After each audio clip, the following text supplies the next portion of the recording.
L'important pour trouver le sommeil, c'est d'avoir un minimum d'activité physique dans une journée, c'est-à-dire essayer de faire au moins une demi-heure de marche. Je sais que ça peut avoir l'air totalement ridicule quand il s'agit de faire le tour de son canapé dans un studio, mais il faut le faire ou s'entraîner différemment, faire un peu de gymnastique, ce genre de choses, parce que un corps qui ne fait pas suffisamment d'efforts est un corps qui va avoir du mal à s'endormir.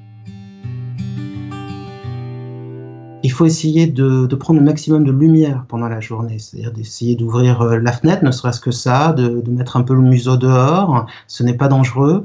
Et grâce à ça, ça va inhiber la sécrétion de mélatonine, c'est ce qui permet en fait de s'endormir le soir. Et par contre-coup, le soir, on va s'endormir beaucoup plus facilement.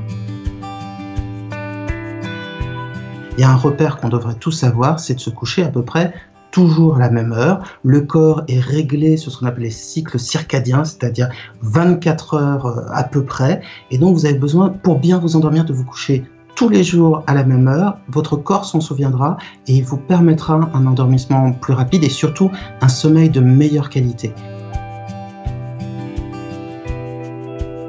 Ce n'est pas un problème de faire une sieste du moment qu'elle n'est pas trop longue. C'est-à-dire, si on dort 20 minutes, 30 minutes maximum, on va se sentir bien, c'est-à-dire qu'on n'ira pas dans un sommeil profond. Donc on sortira comme une fleur de la sieste, en forme, ça récupérera un peu de sommeil si on a mal dormi pendant la nuit, et c'est un très bon repère. En revanche, si c'est les siestes royales, un peu décadentes, on regarde, on binge-watch quelque chose, on s'endort, on binge-watch, on s'endort à nouveau, etc. Ça, c'est très, très, très mauvais pour le sommeil.